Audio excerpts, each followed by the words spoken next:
Hello and welcome, fellow historians, World War II enthusiasts, and toy collectors. My name is Jay, and today we'll be reviewing King and Country's US Army Rangers Standing Rifleman.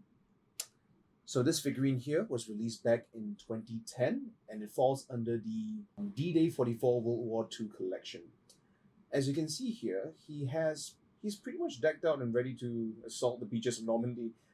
He is adorning the DD assault vest under all that equipment. You can tell from these pouches here, because in the standard M1910 webbing, you wouldn't see like such pouches sticking out, and it was of a different color as well.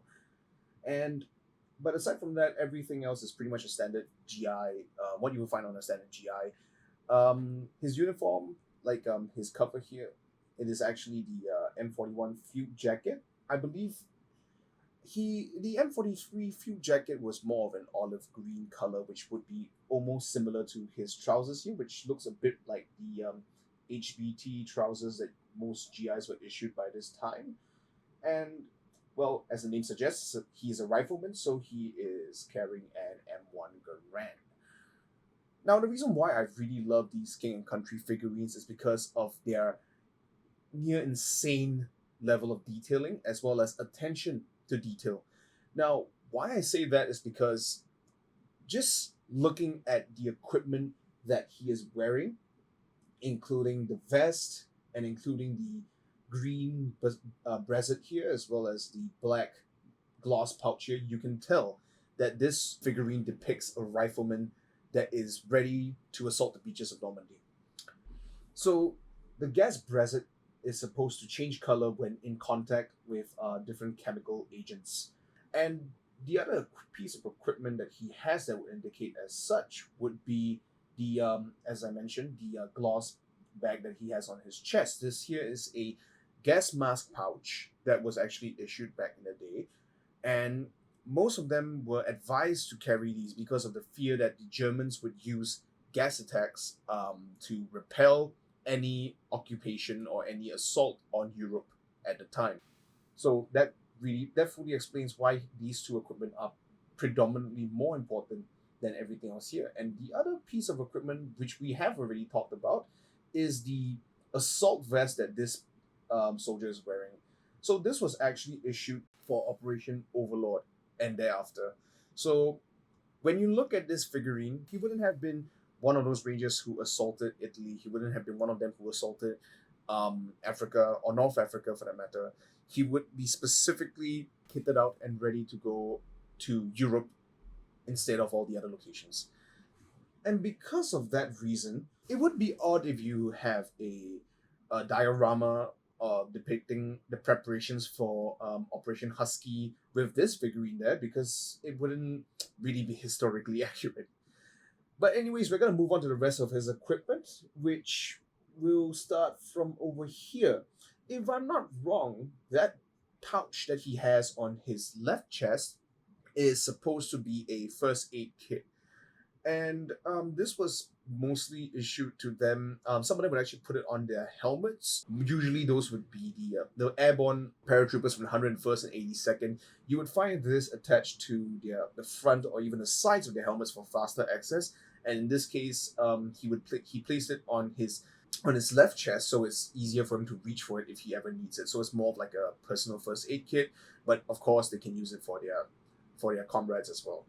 And down here, this little strip over here, that would be the bandolier containing M1 Garand clips.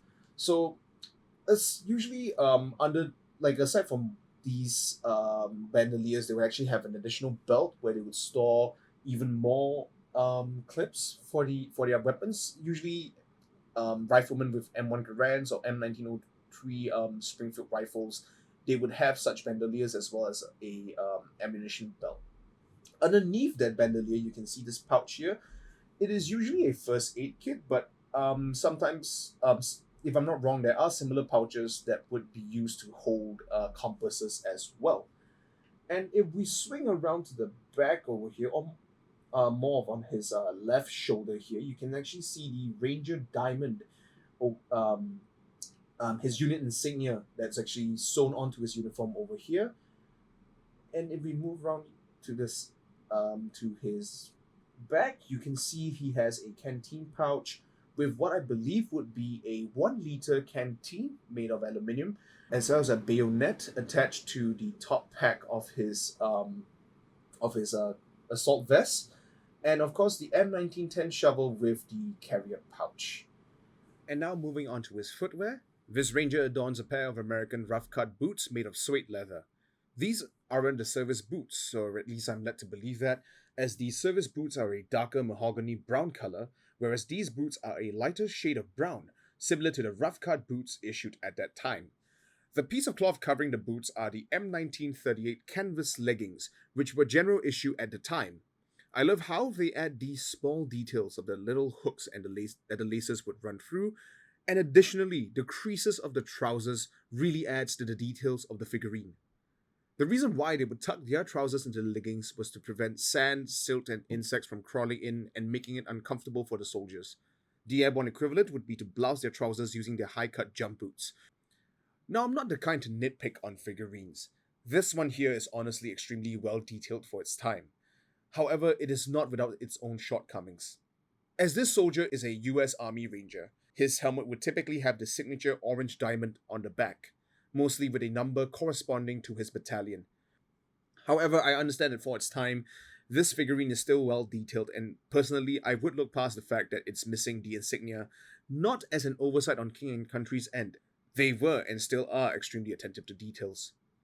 But perhaps this is their way of leaving the soldier's specific outfit open to interpretation, either to be the 2nd or 5th Ranger Battalions. In the end, this figurine is by far one of my personal favorites from King and Country. It was one of the first figurines I bought from them back in 2011. And after 10 years, aside from some extremely minor paint chippings, the figurine still holds up well in terms of its quality and paint. Despite the fact that it has been discontinued and sold out in official stores, you may still be able to find one of these on eBay or any resale sites in your region. This is truly a must-have piece if you are an avid collector of American World War II figurines, and I believe that this is the centerpiece of any diorama depicting D-Day -1 and D-Day's beach landings, as it depicts the iconic American GI. In any case, that brings me to the end of this video. I hope you enjoyed it, and if you do, please like and subscribe, and I will do my best to deliver more future content. Thank you, and happy collecting!